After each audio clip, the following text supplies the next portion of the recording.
Selamat berjumpa kembali di awal tahun 2022. Saya akan mengawali renungan pada saat ini dengan satu cerita.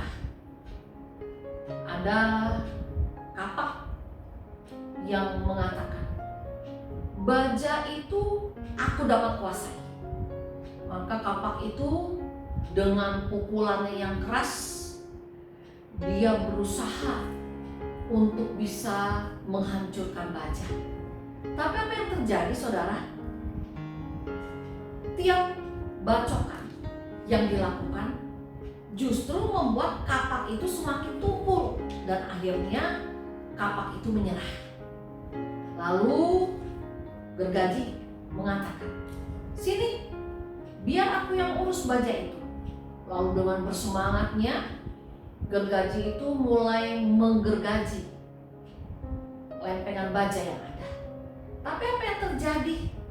Lama-kelamaan, saudara, semua gerigi-gerigi di gergaji itu menjadi tumpul. Bahkan bukan hanya menjadi tumpul, tapi jadi rontok. Lalu tiba-tiba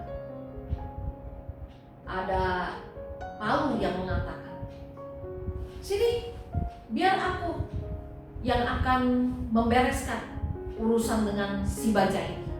Lalu akhirnya palu itu pun memalu tubuhnya kuat-kuat ke atas lempengan baja. Dan apa yang terjadi? Akhirnya kepala palu itu terpental sendiri dan baja itu tetap tidak berubah. "Boleh aku coba?" tanya nyala api yang ada di sekitar mereka pada waktu itu. Dan nyala api itu pun mulai melingkari diri.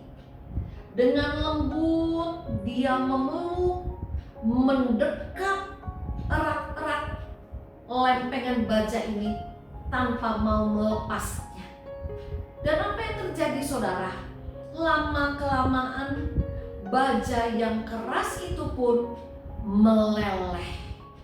Nah, saudara yang dikasih oleh Tuhan Yesus Kristus, di dalam kehidupan kita kadang-kadang kita menjumpai banyak orang. Mungkin saya dan saudara juga kadang-kadang bersikap keras hati. Nah, saudara, pada saat ini kita diingatkan kembali bahwa kekerasan hati siapapun yang harus kita hadapi, saya dan saudara dapat mengubah kekerasan hati seseorang bukan dengan kekerasan juga, tetapi kita dapat mengubah kekerasan hati seseorang justru dengan kasih. Dengan kasih yang penuh kesabaran, dengan kasih yang penuh penguasaan diri, dengan kasih yang penuh pengampunan, dengan kasih yang penuh dengan kelemah lembutan. Amsal 10 ayat yang ke-12 mengatakan demikian, "Kebencian menimbulkan pertengkaran, tetapi kasih menutupi segala pelanggaran."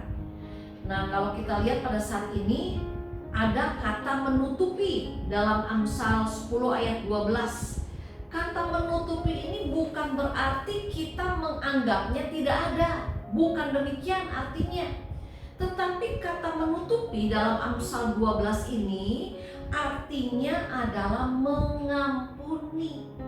Nah, saudaraku yang dikasih oleh Tuhan, bagaimana kita bisa mengampuni orang dengan kekerasan hati? Bagaimana kita bisa mengampuni orang yang bersalah kepada kita?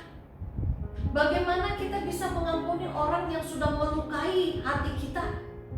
Yang pertama yang harus saya dan saudara lakukan adalah kita harus mau mengakui terlebih dahulu, menerima kenyataan bahwa memang sudah ada orang yang telah membuat saya terluka, bahwa memang sudah ada orang yang membuat saya sakit hati, dan saya memilih untuk tidak membiarkan sakit itu, luka hati saya itu menetap.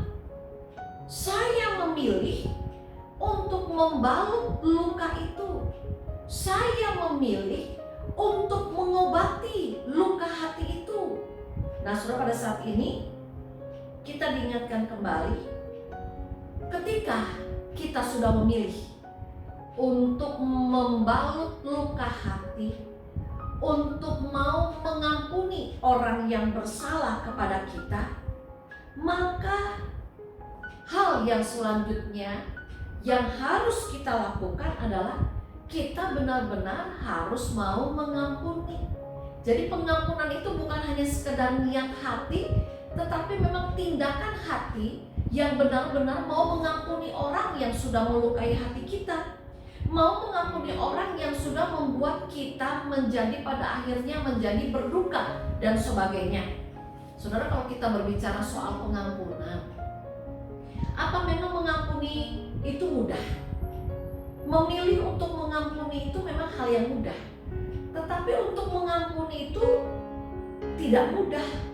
Namun saudara, kalau kita sungguh punya hati yang mengasihi Allah, pasti saya dan saudara akan dimampukan untuk bisa mengampuni orang yang sudah melukai hati kita, untuk mengampuni orang yang sudah mengecewakan hati kita, karena kita sudah terlebih dahulu menerima pelukan kasih Allah, menerima kasih Allah, menerima pengampunan dari Allah, dan itulah yang akan memampukan kita untuk punya sikap hidup yang mencerminkan kasih Allah, yaitu sikap hidup yang tidak mau melulu menimbulkan pertengkaran, yang tidak mau melulu menyimpan dendam, menyimpan kekecewaan, menyimpan sakit hati.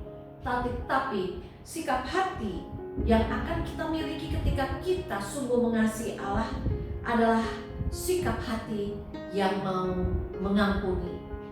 Karena apa? Karena kita sudah merasakan kasih yang berasal dari Allah. Saudara yang dikasihi oleh Tuhan, pada saat ini, inilah panggilan hidup kita di tahun yang baru kita jalani. Marilah kita memancarkan kasih Allah. Dengan apa? Dengan kita selalu punya hati yang siap untuk mengampuni orang yang bersalah kepada kita, yang siap untuk tidak mendendam, yang siap untuk tidak menyimpan luka hati. Biarlah kiranya kita selalu diingatkan oleh kebenaran firman Allah bahwa kebencian menimbulkan pertengkaran, tetapi kasih menutupi segala pelanggaran. Selamat menjalani kehidupan kita selanjutnya dengan hati yang mengasihi Allah. Dengan hati yang mengasihi Allah, kita akan dimampukan untuk menjauhkan diri dari segala pelanggaran yang tidak dikehendaki oleh Allah. Amin. Kita berdoa. Bapa yang ada di surga, biarlah Tuhan Yesus yang tolong kami agar kami senantiasa punya hati yang siap mengasihi, punya hati yang siap mengampuni setiap orang yang sudah bersalah kepada kami. Biarlah kuasa kasih Tuhan yang akan menolong kami agar kami senantiasa punya hati seperti hati Kristus, hati yang siap mengampuni. Amin.